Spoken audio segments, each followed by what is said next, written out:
என்ன விஷயம் என்று பதட்டத்துடன் கேட்டான் அவன்.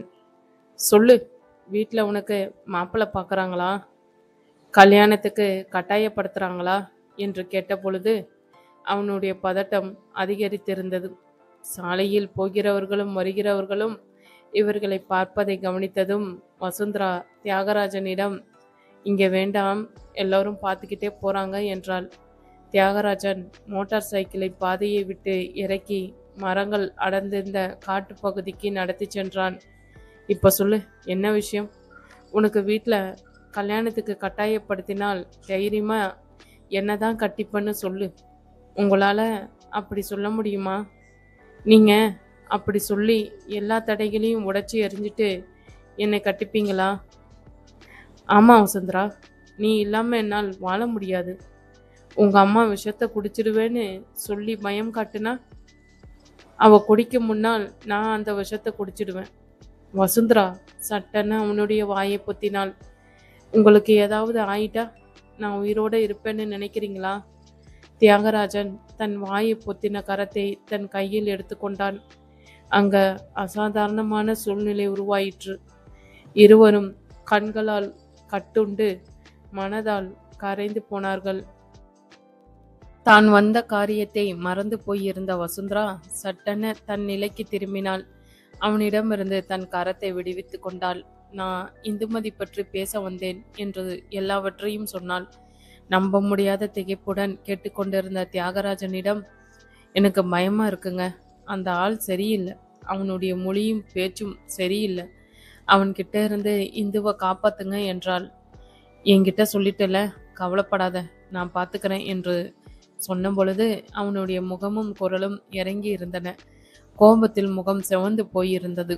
இந்துமதி அச்சமயம் அங்கே இருந்ததால் அவன் அவளை என்ன செய்திருப்பான் என்று சொல்ல முடியாது.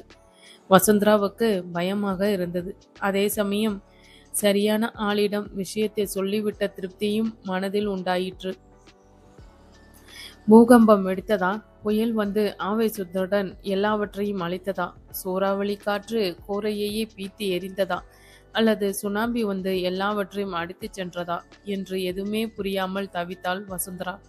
இந்துமதியின் காதல் கதையை கேட்ட பின் தியாகராஜன் அடைந்த கோபத்தை கண்டு மேற் சொன்னவைகளில் ஏதாவது ஒன்று நிச்சயம் இந்துமதியின் வீட்டில் நடக்கத்தான் போகிறது என்று அஞ்சிக் கொண்டிருந்த வசுந்தரா அப்படி எதுவும் நடந்த அடையாளம் தெரியாமல் போகவே, இது புயலுக்கு முன்னால் தோன்றும் அமைதியா அல்லது புயல் அடங்கிய பின்னர் எழும் அமைதியா என்று புரியாமல் குழம்பினாள். எந்த பூகம்பம் புயல் வந்தாலும் அது 4 சுவருக்குள்ளே அடங்கி போய்விடும் அளவுக்கு மிக பெரியது இந்துமதியின் வீடு என்பதை அச்சமயம் அவள் உணரவில்லை. கலையரங்கம் முடிந்ததும் மூர்த்தி வேலைக்கு போய்விட்டார். சங்கர் பள்ளிக்கூடம் சென்று விட்டான். வசுந்தரா கிணற்றடியில் அமர்ந்து பாத்திரங்களை கழுவி கொண்டிருந்தாள். ஏய் என்ற அதட்டல் கேட்கவே நிமிர்ந்து பார்த்து சுவற்றுக்கு மறுபக்கம் முகம் சிவக்க இந்துமதி நிற்பதை கண்டாள். அவளுடைய முகமே சொல்லியிற்று, வந்தது புயலோ சூறாவளியோ சுனாமியோ அல்ல, எரிமலை என்பதை. என்னடி நினைச்சுக்கிட்டு இருக்க? அண்ணங்கிட்ட வத்தி வச்சியா? ஸ்நேகிதின்னு என் கழுத்தை அறுக்க பாத்தியா? உன்னை நினைவில் வச்சுக்கோ, என்னுடைய அவர் நீ நினைக்கிற மாதிரி மட்டமான ஆள் இல்லை. மெட்ராஸ்ல பெரிய உத்தியோகத்துல இருக்கார், பங்களா காருன்னு சௌகரியமா இருக்கார். நான் அவரை தான் கட்டிக்க போறேன். நீ பொறாமையில எரிஞ்சு சாம்பலாக போற. அவளுடைய கோபம் நியாயமானதாக இருப்பினும் அதை அவள் வெளிப்படுத்திய முறை வசுந்தராவை வருத்த வைத்தது. மீண்டும் இந்துமதியே பேசினாள். அப்புறம் இன்னொரு விஷயம், இனிமே என்னை பார்க்கவோ பேசவோ எங்கள் வீட்டுக்கு நீ வர தேவையில்லை. இதோட நம்ம ஸ்நேகம் முறிஞ்சு போச்சு. நீ எப்படி எங்கள் வீட்டு மருமகளாக வரப்போறன்னு நானும் பார்க்க தான் போகிறேன். கடைசியில் உன் சின்ன புத்தியை காட்டிட்டியே. கஞ்சிக்கு வக்கு இல்லாதவ எங்கள் அண்ணனை கட்டிக்கலாம்னு கனவு காண்றியா? இந்துமதியின் வீட்டில் வெடித்த எரிமலை குழம்பலை வாரி வசுந்தரா மேல் எரிந்தாள் அவள். ஒவ்வொரு நெருப்பு துண்டுகளும் சுட்டு பொசுக்க தாங்க முடியாமல் துடித்தாள் வசுந்தரா. இந்து என்று தியாகராஜன் அவளை அதட்டியபடி அங்கே வர வசுந்தரா பொங்கி வரும் அழுகையை அடக்க முடியாமல் தன் வீட்டிற்குள் ஓடினாள். முதலில் பொங்கிய எரிமலை தனிய முன் இந்துமதியின் வீட்டில் இன்னொரு எரிமலை வெடித்தது. வசுந்தரா தியாகராஜனின் காதலை இந்துமதி பிரகடனப்படுத்தியதை பின்கட்டு கதவோரம் நின்றிருந்த கௌசல்யா கேட்டுவிட்டாள். என்னடா இது, நிஜமாலும் உனக்கு வசுந்தராவுக்கும் என்று ஆத்திரத்துடன் தொடங்கிய அவளை இடைமறித்து பேசினான் தியாகராஜன். ஆமா, அது உண்மைதான். போயும் போயும் அந்த வக்கீல் அதவளையா? வேறு நல்ல பெண் இந்த ஊர்ல இல்லையாடா? என்னை பொறுத்த மாட்டில் இந்த உலகத்திலே வசுந்தராவை விட்டால் வேற நல்ல பெண் இல்லை என்றாள் தியாகராஜன். அட பாவி, இத்தனை வசியப்படுத்தி வச்சிருக்காளா உன்னை? இந்து இந்துன்னு ஓடி வந்தப்பவே எனக்கு புரிஞ்சிருக்கணும். நான் தான் குருடியா இருந்துட்டேன். ஏண்டா, உனக்கு புத்தி எங்க போச்சு? அவ காதுல கழுத்துல ஏதாவது இருக்கா? கம்மல் கூட பித்தளையும் என்னவோ. கழுத்துல ஒரு கருப்பு கயிறு போட்டிருக்கா. நல்ல மாத்து சேலை கூட இல்லை. அந்த குடும்பத்து பொண்ணையா விரும்புற? சாரிம்மா, நான் கம்மலையோ கழுத்து செயினையோ கட்டிக்க போறதில்ல. வாழ்க்கையில் நல்ல துணை தரப்போகிற வாழ்க்கை துணையை தான் எனக்கு தேவை என்றான் தியாகராஜன் திடமான குரலில். பாத்தீங்களா என்று கணவனை துணைக்கு அழைத்தாள் கௌசல்யா. இந்த வீட்டுக்குள்ள நுழையும் முன்னரே அவ ஆட்சி செய்ய தொடங்கிட்டா. நுழைஞ்சிட்டா. யாரையெல்லாம் ஆட்டி வைக்க போறாளோ. பாவி, படுபாவி, 2 வேளை சோத்துக்கு வக்கு இல்லாதவ. அதுவரை நடப்பவைகளை பார்த்து கொண்டு மௌனமாக நின்றிருந்த பரமேஸ்வரன், ஏண்டி அப்ப தொட்டே வக்கில்லாதவன்னு அந்த அப்பாவி பொண்ணை கரிச்சு கொட்டிக்கிட்டு இருக்கியே, நீ என்ன கல்யாணம் செய்தப்போ என்ன நிலையில இருந்த? எத்தனை பவுன் நகை போட்டிருந்த? உங்களால் முடிஞ்சதை செய்யுங்கன்னு எங்க அம்மா அப்பா சொன்னதால தானடி நம்ம கல்யாணம் நடந்தது என்றார். ஏன் கட்டுனா இவ்வளவுதான் கட்டுவேன்னு நீங்க தலைகீழா நின்னதையும் சொல்லுங்க. இப்ப இவன் வசுந்தராவை தான் கட்டுவேன்னு பிடிவாதமா நிக்கிறான்ல, நீயும் கொஞ்சம் விட்டு பிடிக்க வேண்டியது தானே? தெரிஞ்ச பெண், அடக்கமானவ, படிச்சவ, நல்ல குணம், எப்படிப்பட்டவன்னு தெரியாதா? எவ்வளோ ஒருத்தி வந்து குடும்பத்துல குளறுபடி செய்வதை விட இவ எது குறைஞ்சவ. அவள் இந்த வீட்டுக்கு வரக்கூடாதுப்பா என்று கத்தினாள் இந்துமதி. என்னை பத்தி அண்ணங்கிட்ட கோல் மூட்டி வீட்டுல சண்டை உண்டாக்கினவ அவதான். அவள் கோல் மூட்டல எச்சரிக்கை செய்தாள். அவனை பத்தி ஏதாவது ஏடா கூடமா நடந்துட்டா நாங்க மூஞ்சிலேயே காரி பூசிக்கிட்டு அலைய வேண்டி இருக்கும் என்றான் தியாகராஜன். வாதம் தொடர்ந்தது. விஷயம் இதோடு முடிந்துவிட்டால் கதை எப்படி மேலே தொடரும்? அதன் பின்னர் நிறை விஷயங்கள் நடந்தன. தன் அப்பாவி மகனை வசுந்தரா வஞ்சகமாக வளைத்து போட்டு விட்டதாக ஊர் முழுவதும் டமாரா அடித்தாள் கௌசல்யா. ஏண்டி பர்வதம், பொண்ணுக்கு நகை போட்டு கட்டி கொடுக்க முடியாதுன்னா இப்படி கீழ்த்தரமான காரியத்துல இறங்குனீங்க அம்மாவும் பொண்ணும் என்று கிராமம் முழுவதும் சிரித்தது.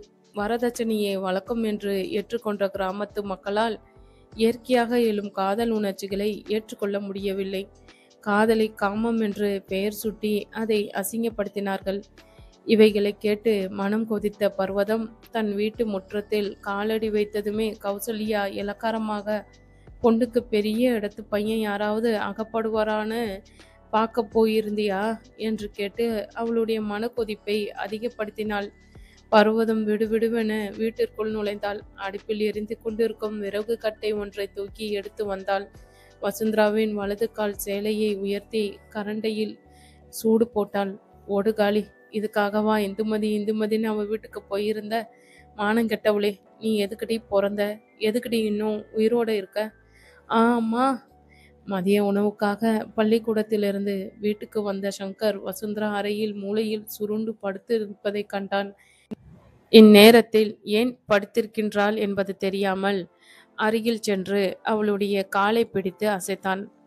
அக்கா, ஏன் படுத்திருக்க? ஆ, என்னக்கா, காலில் அடிபட்டு இருந்ததா என்று கரண்டை சேலையை நீக்கி பார்த்தவன் சிவப்பும் கருப்புமாக தெரிந்த நீண்ட காயத்தை கண்டு அதிர்ந்தான். என்னக்கா இது? யார் செய்தது என்று பதைத்தான். யாரும் இல்ல, எரிஞ்சுக்கிட்டு இருந்த விறகு கட்ட கால்வை விழுந்துட்டு. ஏண்டி போய் சொல்ற? வெக்கமா இருக்கா என்றபடி வந்தாள் பர்வதம். இவன் உன் அக்கா பக்கத்து விட்டு தியாகராஜனை காதலிக்கிறாளாம். ஓடுகாலி, அவன் கூட ஓடி போயிடக்கூடாதுன்னு தான் நான் தான் காலிலே போட்டேன். சூடு. என்னம்மா, இதுக்கு போய் இப்படி செய்வதா என்று தாயை கோபித்து கொண்டான் சங்கர். உனக்கு என்னடா தெரியும்? ஊரே என் மூஞ்சில காரி துப்புது. கௌசல்யா ஊர் முழுக்க சொல்லிக்கிட்டு திரியிறா. நானும் இவளும் சேர்ந்து திட்டம் போட்டு அவனை வளைச்சு போட்டுட்டோமாம். அவ அப்படி சொல்றானா? அவளுக்குள்ள நீ சூடு போட்டு இருக்கணும். என் அக்காவுக்கு ஏன் சூடு போட்ட என்றான் சங்கர் ஆத்திரத்துடன். அக்கா எந்த தப்பும் செய்யல. அவனை மறந்துடுன்னு விலகி விலகி போனவள சுத்தி சுத்தி வந்தவ அவன்தான். தைரியம் இருந்தா அவனுக்கு போய் சூடு போனேன் என்று கத்தினான். ஓ, அப்ப எல்லா விஷயம் உனக்கு முன்கூட்டியே தெரியுமா? என்ன பிள்ளைகள், ஒருத்தரை ஒருத்தர் காட்டி கொடுக்காம சப்போர்ட் செய்து. அறிவு கட்டவனே, பெயர் கெட்டு போனா இவளை யார் கட்டிப்பா என்ற பர்வதம் தன் தலையில் அடித்து கொண்டாள். யாரும் கட்டி காட்டி பரவாயில்ல, வாழ்நாள் முழுசும் அக்காவை வச்சு நான் சோறு போடுவேன். என் அக்கா எனக்கு ஒருபோதும் சுமையாக இருக்க மாட்டா. பைத்தியக்கார பிள்ளை, வெறும் சோத்துக்காவாடா கல்யாணம் செய்றாங்க? அவளுக்குன்னு ஒரு குடும்பம், ஒரு இதெல்லாம் உனக்கு புரிய போகுது. போடா, போய் களிமு வாங்கிக்கிட்டு வந்து தடவு என்று அவனை கடைக்கு விரட்டினாள்.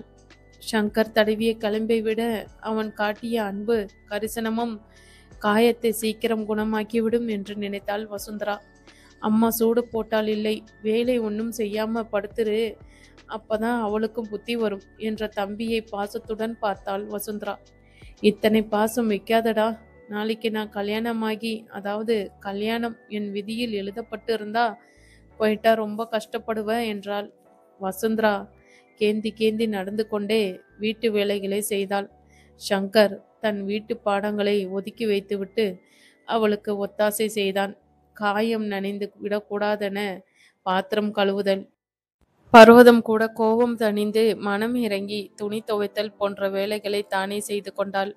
புலக்கடை வேலைகளை பர்வதமே கவனித்து கொண்டதால் வசுந்தரா அந்த பக்கம் போகவில்லை. அவளை பார்க்க முடியாமல் தியாகராஜன் தவித்தான். அவளிடம் சொல்ல அவனிடம் நிறைய விஷயங்கள் இருந்தன.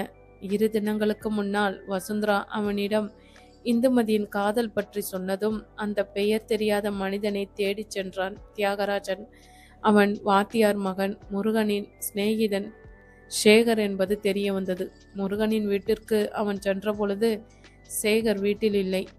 அந்த பையல் யார், இங்கே எதுக்கு வந்திருக்கான் என்று முருகனை கேட்டான் அவன். பக்கத்து ஊர்ல என் சிநேகிதன் ஒருவனின் கல்யாணம் இருந்துச்சு, சேகரை அங்க கண்டேன், கூட்டிட்டு வந்தேன் என்றான் முருகன். சரி வந்தோம், ஊரை பார்த்தோம்னு திரும்பி போகாம ஏன் இங்கேயே டேரா போட்டுக்கிட்டு இருக்கான்? தியாகராஜனின் கோபத்தை கண்டு முருகன் தடுமாறினான். வந்து அவன் என்று அவன் தயங்க, அப்பொழுது நாள் வீட்டினுள் நுழைந்த சேகர், நான் சொல்றேன் என்றான். எனக்கு ஊர் பிடிச்சு போச்சு, அதான் இருக்கேன். அதுல உனக்கு என்ன கஷ்டம்? இந்த ஊர் என்ன உன் அப்பா வீட்டு சொத்தா? யாரும் வந்து இருக்கக்கூடாதா என்று கோபத்துடன் சொன்ன சேகரை முருகன் அடக்கினான். இந்துமதியின் அண்ணன்டா. அந்த ஒரு வரி நிறைய விஷயங்களை உணர்த்தி விட்டது. அதாவது சேகர் இந்துமதியை சுற்றுகிறான் என்பதையும் அந்த விஷயம் முருகனுக்கு ஏற்கனவே தெரியும் என்பதையும் தெரிந்துவிட்டது. சேகரின் முகபாவம் உடனே மாறியது. குரலில் பணிவுடன், மன்னிச்சிடுங்க அண்ணா, யாருன்னு தெரியாம பேசிட்டேன் என்றான். இப்ப தெரிஞ்சிடுச்சுல, பெட்டியை தூக்கிட்டு ஊரை விட்டு கிளம்புங்க என்றான் தியாகராஜன்.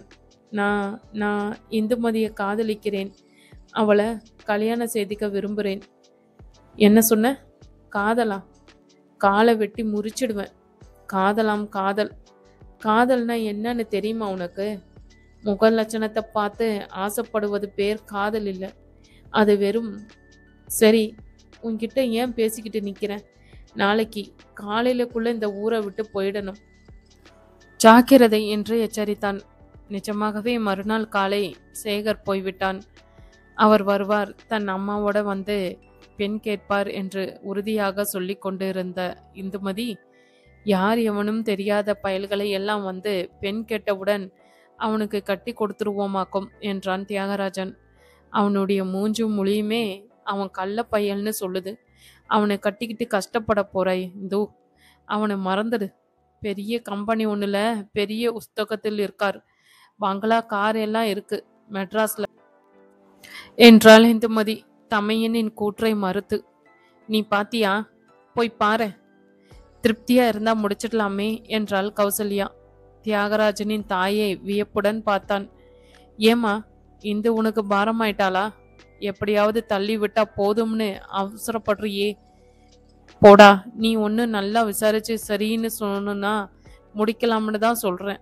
2 பேரும் ஒருத்தரை ஒருத்தர் விரும்புறாங்க இல்லையா? அதான் என்று மகளுக்கு பரிந்துரைத்தாள் கௌசல்யா. பரமேஸ்வரன் சிரித்தார். மகள் விரும்பினா அது காதல், பக்கத்து வீட்டு ஏழை பெண் விரும்பினா அது வசியம். போதும், நீங்க என்ன சொல்றீங்கன்னு தெரியுது. இப்ப நாம பேசிக்கிட்டு இருக்கிற விஷயமே வேறு என்று கணவனின் பேச்சை வெட்டினாள் கௌசல்யா. இவைகளையெல்லாம் வசுந்தராவிடம் பகிர்ந்து கொள்ள விரும்பினான் தியாகராஜன். என்னை மறந்து விடுங்கள் என்று அவன் சொன்னதை அவன் மறந்து விட்டு இருந்தான். காலில் காயம் காரணமாய் கிணற்று அடிக்கு கொஞ்ச நாட்கள் வராது இருந்த வசுந்தரா காயம் கொஞ்சம் ஆறியதும் நொண்டியபடி நடந்து வந்தாள். அவளுக்காக தன் வீட்டு பின் வாசலில் காத்திருந்த தியாகராஜன் காலில் என்ன என்ன என்று விசாரித்தான். வசுந்தரா அவனை நிமிர்ந்து பார்க்கவோ பதில் சொல்லவோ இல்லை. ஆனால் அவளுக்கு பின்னால் வந்து கொண்டிருந்த சங்கர் சீற்றத்துடன் பதில் சொன்னான். என்னன்னு கேக்குறீங்களா? நல்லா பாருங்க என்றபடி வசுந்தராவின் சேலையை விலக்கி கால் கரண்டையே காட்டினான். உங்க புண்ணியத்துல கிடைச்ச பரிசு. தியாகராஜன் கண்கள் அகல விரித்து திகைப்புடன் பார்த்து கொண்டு நின்று இருக்க, சங்கர், உங்க அம்மா கிட்ட சொல்லுங்க. எங்க அக்கா பணத்துக்கு மேல ஆசைப்பட்டு உங்களை வளைச்சு போடலன்னு என்றான். பின்னர் கைகூப்பி எங்களை வாழ விடுங்க என்றான். உங்க புண்ணியத்தாலே கிடைச்ச பரிசு. தியாகராஜன் முடிய கண்களுக்குள் வந்து நெருப்பு பொறி பறக்க சொன்னான் சங்கர். எங்களை வாழ விடுங்க என்று கோபத்துடன் கை கூப்பினான். உறங்க முடியவில்லை தியாகராஜனால். வசுந்தராவின் கால் கரண்டை தீக்காயம் அவனுக்கு வலியை கொடுத்தது. மன்னித்துக்கொள் வசுந்தரா என்ற மானசீகமாக மன்னிப்புக்கு கேட்டுக்கொண்டிருந்தான். கௌசல்யாவின் வாயிலே என்ன நடந்தது என்பதை அறிந்து கொண்டிருந்தான். ஏதோ வீர பிரதாபத்தை விவரிப்பதைப் போல் அவள் விவரித்தாள். அதன் விளைவு இவ்வளவு விபரீதமாக இருக்கும் என தியாகராஜன் எதிர்பார்க்கவில்லை. அவன் கோபமடைந்த போதிலும் தாயிடம் எதிர்த்து வாதாடவில்லை. அது வீண் என்பது விஷயத்தையும் இன்னும் விபரீதமாக்கும் என்பதை அவன் புரிந்திருந்தான். அம்மா, நானும் உன் வயிற்றில் பிறந்தவன்தான். என் தீர்மானம் மாறப்போவதில்லை என்று தனக்குத்தானே வாக்குறுதி அளித்துவிட்டு உறங்க முயற்சி செய்தான். இந்த தடவை மூடிய இமைக்குள் கௌசல்யா வந்து நின்றாள். ஒரு கையில் விஷத்தை வைத்து கொண்டு. நானா அவளானு முடிவெடு என்று பயமுறுத்தினாள். சட்டென கண்களை திறந்தவன் எழுந்து படுக்கையில் சாய்ந்தமர்ந்தான். நெஞ்சு படப்படுத்து குப்பென வேர்த்தது. இந்துமதி நம்பிக்கையுடன் காத்திருந்தாள். அவளுடைய நம்பிக்கை வீண் போகவில்லை. 1 வாரத்துக்குள் சேகர் தன் விதவை தாயுடன் ஒரு பழைய காரில் வந்து இறங்கினான். அதிகமாக காரை கண்டிராத அவ்வூர் மக்கள் அந்த பழைய சிகப்பு காரை கண்டு பரவசம் அடைந்தனர். சிறுவர்கள் ஏதோ காணாத பொருளை கண்டுவிட்ட உற்சாகத்துடன் அதன் பின்னால் கூச்சலிடப்படி ஓடி வந்தனர். தியாகராஜன் அவர்களுடைய வரவை விரும்பவில்லை. ஏதோ வேண்டாத விருந்தாளியை பார்ப்பதைப் போல் வெறுப்புடன் அவர்களை பார்த்தான். வசுந்தராவைப் போலவே அவனுக்கு சேகரை பிடிக்கவில்லை. இப்ப எதற்கு வந்திருக்க என்று வாசலிலே நிற்க வைத்து கேட்டான்.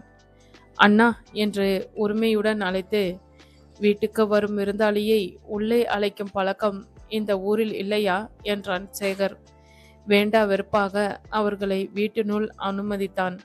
தியாகராஜன் கோட்டும் ஷூட்டுமாக வந்திருந்த சேகரை கண்டு மகிழ்ச்சி அடைந்தனர் இந்துமதியும் கௌசல்யாவும். விசாரிப்புகள் உபகாரங்கள் எல்லாம் முடிந்ததும் சேகரின் தாய் வேதம், பெண்ணை எங்களுக்கு பிடிச்சிருக்கு, உங்க விருப்பத்தை சொல்லுங்க என்றாள். கௌசல்யாவுக்கு எவ்வித மறுப்பும் இல்லை. ஆள் வாட்டசாட்டமாக அழகாக இருக்கின்றான். இனிக்க இனிக்க பேசுகின்றான்.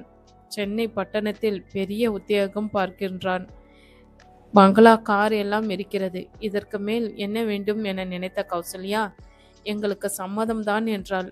வீட்டிலுள்ள மற்றவர்களை, முக்கியமாக கணவனை கூட கலந்து ஆலோசிக்காமல் தன் அவசரமான முடிவை தெரிவித்த தாயை தனியாக அழைத்து பேசினான் தியாகராஜன். எப்படிமா உடனே சம்மதம் சொல்லிட்டீங்க? இவன் யார், எப்படிப்பட்டவன்னு தெரியாது. இவன் சொல்றதையெல்லாம் நிஜமா பொய்யான்னு கூட தெரியாது. சரியா தப்பான்னு தெரிஞ்சுக்கிறதுக்கு முன்னால் நீ போய் நேரடியா பார்த்து அக்கம் பக்கத்துல விசாரியே. அதுக்கு முன்னால் எப்படி சம்மதம் தெரிவிச்சிங்க? இப்ப என்ன முகூர்த்தமா பார்த்துட்டோம், அதான் நீ போய் விசாரிக்க போறியே. இங்க பக்கத்துல நல்ல பையனா பார்த்து கட்டி கொடுத்தா சுகமோ துக்கமோ நாம துணையா இருந்து கவனிச்சுக்கலாம். தூரத்துக்கு அனுப்பி வச்சுட்டு நம்ம நிம்மதியா இருக்க முடியுமா என்று பரமேஸ்வரனும் தன் எதிர்ப்பை காட்டினார். ஏன், உத்திரி அம்மால ஊருக்குள்ள தெரிஞ்சு பையனுக்கு தானே கட்டி கொடுத்தாங்க. என்னாச்சு அவளுக்கு? புருஷன் குடிச்சிட்டு வந்து தினமும் அவளை அடிக்கிறான். பெத்தவங்களால ஏதாவது செய்ய முடியுதா என்று குறுக்கிட்டாள் இந்துமதி. எங்கே சேகர் கை நழுவி போய் விடுவானோ என்ற அச்சத்துடன். மோசமான உதாரணம் ஏன் தர்ற? நல்ல உதாரணங்கள் இல்லையா என்றான் தியாகராஜன். இவன் சரியில்லம்மா, வேண்டாம்னு சொல்லிடுங்க. நீ ஏன் வேற மாதிரி நினைக்கிற? இந்த இடமும் நல்லதா இருக்கலாம்ல. நல்லா விசாரிச்சு தானே செய்ய போறோம். மேலும் 2 பேரும் ஒருத்தரை ஒருத்தர் விரும்புறாங்க என்றாள் கௌசல்யா. வா, பொண்ணு விரும்பினா அதை அனுமதிக்கலாம். பையன் விரும்பினா அது என்று பரமேஸ்வரன் தொடங்க, நாம இப்ப பேசிட்டு இருக்கிற விஷயம் வேற, இடையில வேற எதையும் இழுக்க வேண்டாம் என்று கணவனை அடக்கினாள் கௌசல்யா. தம்முடைய தோப்பு துறவுகளை காட்டுவதற்காக வேண்டா வெறுப்பாக பரமேஸ்வரன் சேகரையும் வேதத்தையும் தன்னுடன் அழைத்து சென்றார். அவருக்கு அவர்களை பிடிக்கவில்லை. ஏனென்று இனம் கண்டு கொள்ள முடியாவிட்டாலும் இவர்கள் சரியில்லை என்று அவருக்கு தோன்றியது. அவருடைய சொத்துக்களை வாய்ப்பிழக்க பார்ப்பதை கவனித்தவர் தன் மனதிற்குள் கருவி கொண்டார். சொத்துக்கு ஆசைப்பட்டுதானே என் பொண்ணை கட்டிக்கிற? இவைகளில் ஒரு பைசா உனக்கு தரமாட்டேன் என்று. வீடு வந்து சேர்ந்ததும் அவர்களிடம், நகை வரதட்சணைன்னு எதுவும் எதிர்பார்க்காதீங்க, அது எங்கள் கொள்கைக்கு புறம்பானது என்றார். அவர் சொன்னதை கேட்டு அவர்களுடைய முகம் சுருங்கிற்று. உடனே சமாளித்தபடி, வேதம், பணம் யாருக்கு வேணுங்க? என் பையன் சம்பாதிக்காததா? ஏதோ இவங்கள கட்டிக்க ஆசைப்படுறான்னு தான் நானும் சம்மதிச்சேன். 2 லட்சம் ரூபாய் வரதட்சணையோடு எத்தனையோ பேர் தயாரா இருக்காங்க என்றாள் கர்வத்துடன். ஒரு பேச்சுக்கு சொல்கிறார். இத்தனை சொத்து இருக்கும்போது தன் ஒரே பொண்ணுக்கு தராம இருக்க போகிறார் என்று அவர்கள் நினைத்திருக்க கூடும் என்று பரமேஸ்வரனும் தியாகராஜனும் எண்ணினார்கள். இந்துமதியும் கௌசல்யாவும் வேறு விதமாக நினைத்தார்கள். பார்த்தீர்களா, எத்தனை பரந்த மனம் என்று கண்களால் செய்தி சொன்னார்கள். அப்ப திருமண நாளை நிச்சயிக்க வேண்டியது தானே, நல்ல காரியத்தை ஏன் தாமதப்படுத்தணும் என்றாள் வேதம். ஆமா, நல்ல நாள் பார்த்து குறிச்சிடுவோம் என்ற கௌசல்யாவை தடுத்தான் தியாகராஜன். அம்மா, தீர விசாரிச்சதுதான் திருமணம் நடத்தணுங்கிறது நம்ம தீர்மானம்.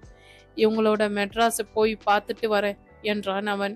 சேகரும் வேதமும் ஒருவரை ஒருவர் பார்த்து கொண்டனர். அந்த சமயத்தில் மட்டும் அவர்களுடைய முகபாவத்தை கவனித்திருந்தால் அவர்களோடு சம்பந்தம் வைத்துக்கொள்ள பரமேஸ்வரனும் தியாகராஜனும் 1000 தடவை யோசித்திருப்பார்கள். வந்து என்று தயங்கினாள் வேதம். மெட்ராஸ் போகும் முன்னால் பெங்களூர் போயிட்டு போகலாம்னு பிளான். அங்கே எங்க சொந்தக்காரங்க இருக்காங்க. பார்த்து ரொம்ப நாளாச்சு. ஒரு காரியம் செய்யுங்க, மெட்ராஸ் போனதும் நாங்க தகவல் தரோம், புறப்பட்டு வாங்களே. அவர்கள் சொன்னபடி தகவல் தர தியாகராஜன் சென்னைக்கு சென்று பார்த்துவிட்டு வந்தான். பங்களா, கார், வேலைக்காரங்க எல்லாம் இருக்கு. பெரிய பூந்தோட்டத்துக்கு மத்தியில் அழகான சின்ன பங்களா என்றுதான் பார்த்ததை விவரித்தான். சொந்த பங்களாவா, வாடகையான்னு விசாரிச்சியா என்று கேட்டார் பரமேஸ்வரன். யாருக்கிட்ட விசாரிப்பது? அந்த பக்கம் எல்லாமே பங்களாதான். யாருக்கும் யாரையும் பரிசையும் இல்லை. இருந்தாலும் பக்கத்து பங்களாவிலேயே போய் விசாரிச்சேன். நாங்க இங்க புதுசு, யாரையும் எங்களுக்கு தெரியாதுன்னு பதில் கிடைச்சது. இன்னொரு பங்களாவுக்கு போனப்போ நீ யாருன்னு கேட்டு என்னை கேட்டுக்குள்ளே விடவில்லை. கடைக்காரர்கிட்ட விசாரிக்க போனப்போ அங்கே பக்கத்துல ஒரு கடையும் காணல. கடை தெருவே வேற இடத்துல தான். வாடகை என்னனாலும் இப்படி பங்களாவை வாடகைக்கு எடுக்க சாமானிய மனிதனுக்கு கட்டுப்படி ஆகாது. கார், வேலைக்காரர் என்னும் ஒன்றும் புரியல. ஆனா ஒன்று புரிஞ்சது, அங்கெல்லாம் விலைவாசி ரொம்ப அதிகம், நம்ம கிராமம் மாதிரி இல்லை. என்றாலும் தியாகராஜனுக்கும் பரமேஸ்வரனுக்கும் முழு திருப்தி இல்லை. பையனின் குணத்தை பத்தி சரியா புரிஞ்சிக்க முடியல. அவன் குணம் எப்படின்னு தெரியாம தலையை கொடுத்து திண்டாட போறோம் என்று இப்பொழுது மறுப்பு தெரிவிக்கவே செய்தனர். இந்துமதியும் கௌசல்யாவும் மட்டும் பிடிவாதமாக இருந்தனர். ஏன் முருகன் கிட்ட விசாரிக்கிறது என்றால் கௌசல்யா. அவன் ஒருத்தன் போதுமா? அவன் தன் சிநேகிதனை பத்தி நல்லாதான் சொல்லுவான். பின்ன விசாரிப்பது தான் எப்படி? தெரியாதவங்க கிட்ட போயா விசாரிப்பாங்க என்றாள் இந்துமதி. எங்கே திருமணத்துக்கு தடை வந்து விடுமோ என்ற அச்சத்துடன் முருகனை விசாரித்த போது, கல்லூரி நாட்களுக்கு பிறகு எங்களிடையே தொடர்பு இல்லைன்னா, ரொம்ப நாளைக்கு அப்புறம் சிநேகிதனின் திருமணத்துல பார்த்ததுதான். வாழ்க்கையில முன்னேறணும்னு துடிப்பு உள்ளவன், நிறைய பணம் சம்பாதிச்சு பங்களாக்காரன்னு வாழணும்னு ஆசைப்படுறவன் என்ற பதில் கிடைத்தது. இதுக்கு மேலே என்ன வேணும் என்று அவசரப்பட்டாள் இந்துமதி. தன்னுடைய அவசரம் ஆபத்தாய் முடிய போவது தெரியாமல். கடைசியில் இந்துமதியின் திருமணம் சேகரோட நடந்து முடிந்தது. தியாகராஜனுக்கும் பரமேஸ்வரனுக்கும் அவ்வளவாக திருப்தி இல்லை என்றாலும், இந்துமதி சந்தோஷமாக இருக்கிறாளே, அது போதும். காலம் முழுதும் இப்படியே சந்தோஷமாக இருக்கட்டும் என்று மனமாற வாழ்த்தினர்.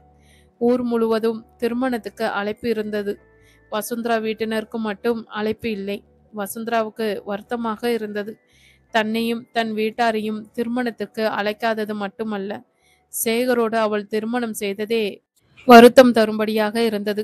அந்த சேகர் நிச்சயமாக இந்துமதிக்கு ஏற்றவன் அல்ல. அவன் நல்லவன் இல்லை. தன்னிடம் இல்லாததை இருப்பதாக காட்டுபவர்கள் நல்லவர்களாக இருக்க முடியாது என்பது வசுந்தராவின் நம்பிக்கை. நெருங்கிய தோழியின் திருமணத்துக்கு அவளுக்கு அழைப்பு இல்லை. இந்துமதி திருமணம் செய்து கொண்டு நிரந்தரமாக வசுந்தராவை பிரித்து ஊரை விட்டே சென்று விட்டாள். 20 வருடங்களாக இருந்த சிநேகிதத்தை 20 நாட்களில் முறித்துவிட்டு முகம் காட்டாமல் சென்று விட்டாள். ஒரு நீண்ட பெருமூச்சுடன் காய்ந்த துணிகளை மடித்து அலமாரியில் அடுக்குகையில் அடுக்கடுக்காய் பல நினைவுகள் வந்து அவளை அலங்கழித்தன. அவர்கள் இணைந்து சென்ற வாசகசாலை, இணைந்து படித்த பள்ளிக்கூடம் எல்லாமே இந்துமதியை நினைவூட்டி அவளை வதைக்கப் போகின்றன. நெஞ்சை விட்டு அகலாமல் நின்றுவிட்ட நினைவுகளை உதறித்தள்ள முயல்கையில் அவளுடைய பெற்றோர்கள் பேசிக்கொண்டிருந்தவை செவியில் விழுந்தன. இந்த கழுதையும் தள்ளிவிட்ட வேண்டியதுதான். பெத்தாச்சி, என்னதான் சொல்றத கேட்டுட்டு தானே இருக்கீங்க? கல்யாண தரகர்கிட்ட பேசினேன். 2-3 போட்டோ தர சொன்னார். என்னங்க, நான் சொல்றத கேட்டுட்டு தானே இருக்கீங்க? சாயங்காலம் இவளை கூட்டிட்டு போய் நல்லதா போட்டோ எடுத்துட்டு வாங்க.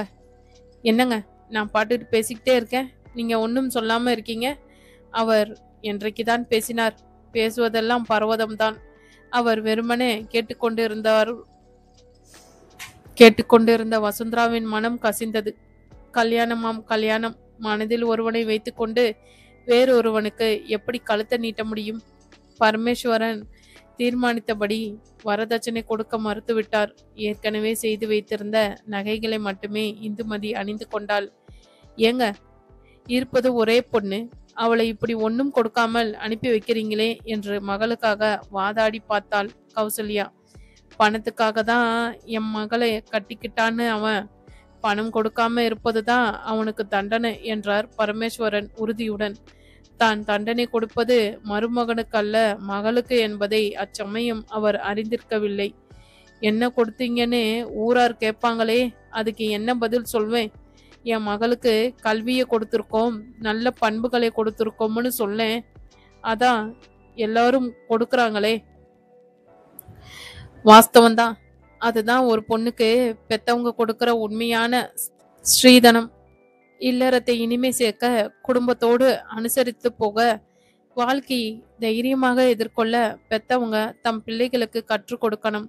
பணம் கரைந்து போகும், குணம் வாழ்க்கையின் கடைசி மூச்சு வரை உடன் வரும் என்று பெரிய வியாக்கானமே தந்துவிட்டார் பரமேஸ்வரன். திருமண சடங்குகள் முடிந்து இந்துமதியை கணவன் வீட்டுக்கு அனுப்பி வைத்த பின்னர், விருந்தாளிகள் கலைந்து சென்ற பின்னர், சற்றே ஓய்வெடுத்து கலைந்திருந்த உடலை சமாதானப்படுத்திய பின்னர் தன்னுடைய எதிர்காலம் பற்றி சிந்திக்கலானான் தியாகராஜன். கடைசியில் ஒரு முடிவுக்கு வந்தான். அதன்படி கையில் விஷத்துடன் தாயின் முன்னால் சென்றான். அம்மா, கடைசியா கேட்கிறேன், வசுந்தராவோடு என் கல்யாணத்தை நடத்தி வைப்பீங்களா இல்லையா என்று கேட்டான். இல்ல, அந்த பொண்ணு ஒரு போதும் இந்த வீட்டுக்கு வரப்போவதில்லை என்றாள் கௌசல்யா உறுதியான குரலில். அப்ப சரி, நானும் ஒரு முடிவுக்கு வந்திருக்கேன். அவள் இல்லைன்னா எனக்கு வாழ்வு இல்லை என்று சொன்னவன் தன் முதுகுக்கு பின்னால் கையில் மறைத்து வைத்திருந்த விஷத்தை குடித்தான்.